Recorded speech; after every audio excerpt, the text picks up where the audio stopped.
ቅዱሳን ይሰበስቡናል፣ ሌሎች ደግሞ ሊበቱን ይታገሉናል። ማን ነው የሰበሰበን? የቅዱሳን ሕይወት አይደለም የሚሰበስበን ነው የምንፈልገው። የሚሰበስበን ይሄ ነው። አባቶቻችን በዚህች ሃይማኖት ነው ይሄን ያገኙት። በዚህች ሃይማኖት ይሄንን ጸጋ ይሄንን ክብር አባቶቻችን የሚሰሩ ስራ በዚህ ሆነው ነውና በዚህ ሃይማኖት ጸንተን እንኖር። ጎጃሞች ተዘጋጁ። ጎጃም መላችሁ ባህር ዳሮች ተዘጋጁ። መተተኞች፣ ደብተራዎች፣ ጠንቋዮች ሲላችሁ የነበረው ሰው ልመጣ ነው እያላችሁ ነው። ስሙት። መተን እንሰብካለን። ባህር ዳር ላይ እኔ መጥቼ ሰብካለሁ። በሕያው እግዚአብሔር ፊት እምላለሁኝ። እግዚአብሔር በር ይከፍታል። መጥቼ አገለግላለሁ። ይሄንኑ አሁን ምነግርህን እውነት እዛው መድረክ ላይ ቆሜ እነግርሃለሁ። ትግራይ ላይ ወንጌል እየተሰበከ ነው። ይሄው ስር ለስር ተሰርቶ አልቋል። ሰማ ስር ለስር ተሰርቶ አልቋል። ጨርሰናል። ጎንደር ላይ ገባ ነው። ሰሜን ለኢየሱስ ጎንደር ለኢየሱስ። ለዚህ ነው ትግራይ ላይ ጦርነቱ የተከፈተው ምናምን የተጀመረው በኋላ እኛ ስር ለስር ሰርተን ጨርሰናል፣ ገብተንላችኋል እያለ ነው። ይሄ ዘመቻ ነው። ይሄ እቅድ የታቀደለት ዘመቻ ነው። የኢትዮጵያ ኦርቶዶክስ ተዋሕዶ ቤተክርስቲያን ክስ መስርታ ነበር አይደል? እና የሕግ ክፍሉ ኃላፊ የኢትዮጵያ ኦርቶዶክስ ተዋሕዶ ቤተክርስቲያን የሕግ ክፍል ኃላፊ በማህበረ ቅዱሳን ቴሌቪዥን ወጥተው የማሰሪያ ትእዛዝ ወጥቶበታል በፌደራል ፖሊስ ብለውን ነበር አይደል? ምን ደረሰ? እና አሁን እየነገርኳችሁ ያለሁት የቤተክርስቲያን ክብርና ስርዓትን የተዳፈረው ግለሰብ ቤተክርስቲያንን እየመጣ ቤተ መቅደስ ታቦት ላይ የሚደገመው ድግምት ህዝብ አግዝ ነው የሚባለው ድግምት እያለ እየተናገረ፣ በነገራችን ላይ ደጋሚ ነው የሚያውቀው ክፉን መንፈስ እና እየተናገረ እመጣልሃለሁ፣ ስር ለስር ሰርቼ ጨርሻለሁ፣ ጎጃሞች ተዘጋጁ፣ እመጣላችኋለሁ ባህር ዳር ላይ ብሏቸዋል። ያኔ ባህር ዳርን ሲሰድብ፣ ሰሜኑን ሲሰድብ በአደባባይ መተተኞች ናቸው እያላችሁ ሲናገራችሁ የነበረው ሰው ተዘጋጁ፣ ተቀበሉት። እናንተ አቀባበሉን ታውቁበታላችሁ።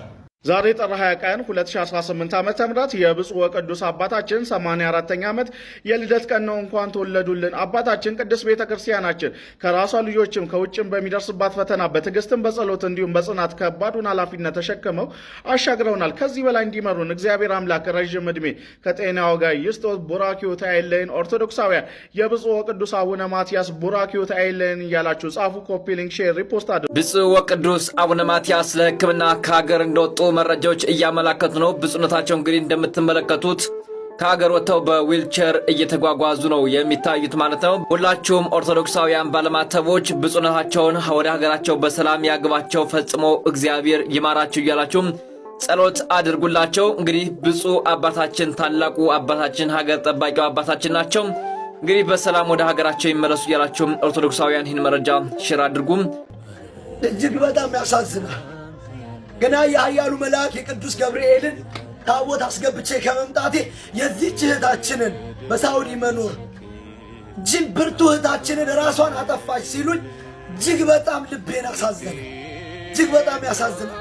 እባካችሁን በተለይ በሳውዲ ሀገር የምትኖሩ እህት ወንድሞቼ፣ እኔ ታናሽ ወንድሜ ዝቅ ብዬ ልለምናችሁ ስለ እግዚአብሔር ብላችሁ እስከ ዛሬ ድረስ እኮ ያለነው እኮ የማያልፉ የሚመስሉ ቀናቶችን እግዚአብሔር አሳልፎልን ነው።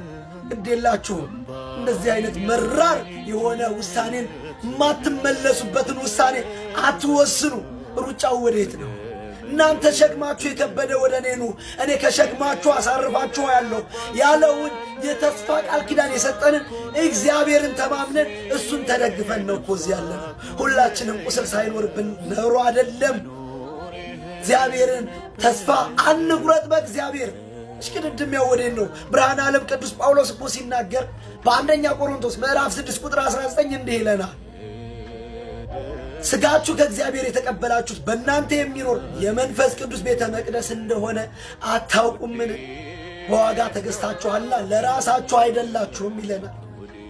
ዝቅ ይለና አንደኛ ቆሮንቶስ ምዕራፍ 3 ቁጥር 17 ላይ እንዲህ ይለናል፣ ማንም የእግዚአብሔር ቤተ መቅደስን ቢያፈርስ እርሱ እግዚአብሔር ደግሞ እርሱን ያፈርሰዋል። የእግዚአብሔር ቤተ መቅደስ ቅዱስ ነውና ያውም እናንተ ናችሁ ይላል። ታዲያ እሽቅድድም ያው ወዴት ነው? መቅደሱን አፍርሰን ወዴት ልንሄድ ነው?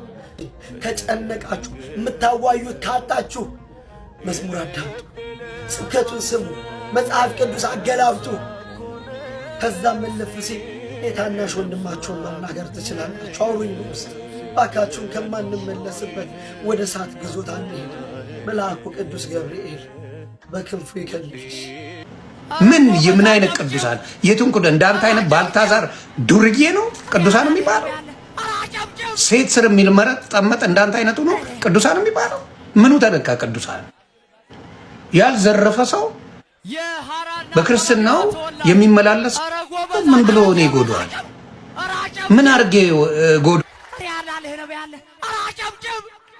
ጎዷለሁ? ይሄን ያልተጣቅ እዚያ ጨበጨቡልህ። ለምን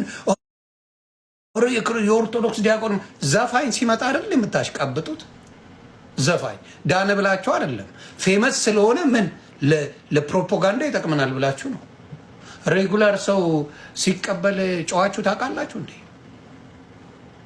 ሬጉላር ሰው አንድ ሬጉላር ሰው የጫት ቃሚ ማረቂያ ምናምን ዳንኩኝ ብሎ ሲመጣ አናውንስ ታደርጋላችሁ እንዴ? አታረጉ። አናውንስ የምታደርጉ ምንድነው? ሙዚቀኛ የነበረ መጣ። ምን ሙዚቀኛ የነበረ ወንጌል ያውቃል? እናንተ ፓስተር የነበረ ሲመጣ ኦርቶዶክስ ግን ልዩ ትምህርት አየ። የእናንተ የሚያስተምሩ እነ ተመስገን እነ ማናቸው ወሲዝ ነው እነ ደምረው ሲመጡ የእናንተ አስተማሪዎች ነበሩ። እነ ቢኒያም ፓስተር ቢኒያም ሲመጡ የእናንተ አስተማሪዎች ነበሩ። የእናንተ አስተማሪዎች ነው የመጡት ወደዚህ።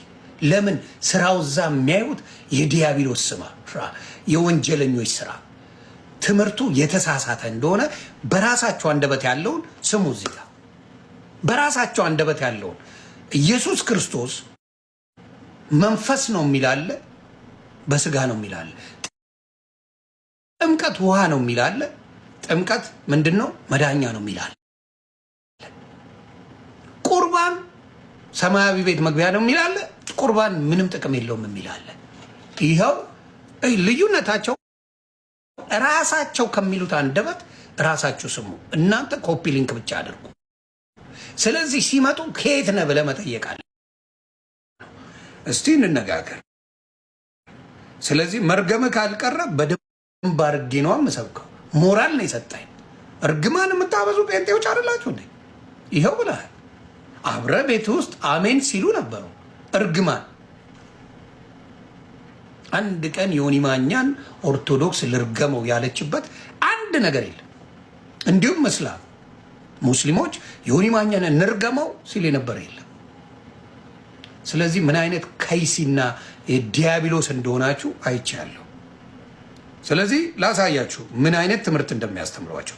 መጀመሪያ እርግማኑን እንድገመው አንዴ ለበዓሉ ድምቀት።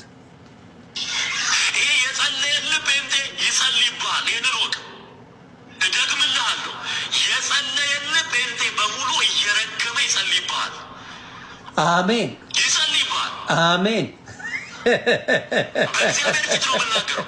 ብዙ ቅዱሳን ልባቸው በአንተ እንደተጎዳ አውቃለሁ። በጣም ብዙ ሰዎች ቅዱሳን ምን አባት ሆኖ ነው ልቡ የሚጎዳው? ዩቴልሚ ኢየሱስ ክርስቶስ የዓለም አዳኝ ወልደ ዲኤንኤ 2 ልክ ያለው ቴዲ ሐዋሳ ቤት ግባና ተነጋገር። ዶክመንትን አወጣዋል። ማንም የሚያውቀው ነው። ዴንቨር ኮሎራዶ 2 ልጆች ክደሃል። በዘማዊነት ነው። ኦርቶዶክስ ነው። ዲያቆን መሆን አትችልም። መዘመር ትችላለህ፣ ዲያቆን መሆን ግን አትችልም ነው ያለች። ስለዚህ ዲያቆን በመጀመሪያ ደረጃ ታቦት አይሸክም። በምን አወቀው? ተናገር። ዲያቆን ውስጥ ገብቶ ታቦትን መንካት አይችልም። ስለ ታቦት ራሱ ብናወራ ዲያብሎስ ነገር አይደለም። የዲያብሎስ ነገር ቢሆን ነው ታቦት ጥሩ አይደለም ትላለህ። ታቦት ማለት የእግዚአብሔር ጉዳይ አይደል እንዴ? የእግዚአብሔር ትእዛዛቶች አይደል እንዴ? ጭብጫቦ የለም ቤተሰብ ጭብጫቦ።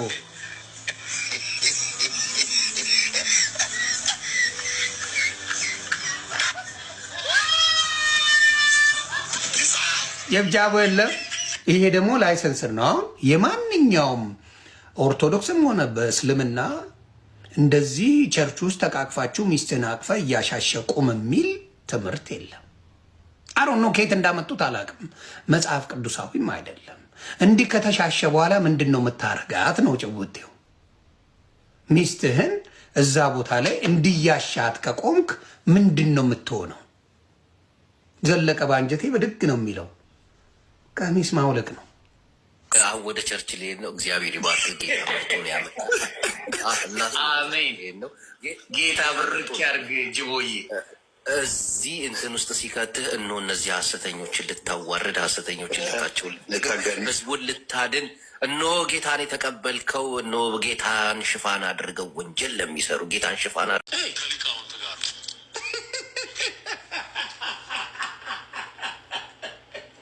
እኔ ጋር ብትነጋገር ጌታ ኢየሱስ ምስክሬ ኦርቶዶክስ አደርግሃለሁ። አንተ መጽሐፍ ቅዱስ እውቀት የለህም። ከእኔ ጋር አይደለም ላይ ልትወጣ እኔ አንተን ኦርቶዶክስ አደርግሃለሁ።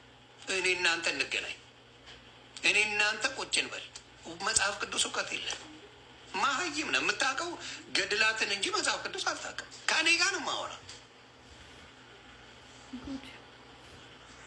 ብቃቱ አለ። ለምን አነባለሁ? እኔ እንዳንተ ማህይም አይደለሁም። እንዳንተ በጥላቻ ተነስቼ አይደለም። ተግባባን? በእውቀት ነው። እውቀት የለም፣ አታነብም። የምትለው ኤርሚያስ የሚሰጠን ነው የምትቀበለው። ኤርሚያስ ነው ይዞ ገድል ገድል እያለ ሲሽከረከር የሚውለው። ቱ ኦፍ ዩ ጋይስ ምንም እውቀት የለም። ስለዚህ አሁንም የምጠይቅህ ኮቱን ለብሰ ምን ያደርግልሃል? የኦርቶዶክስ አይደል?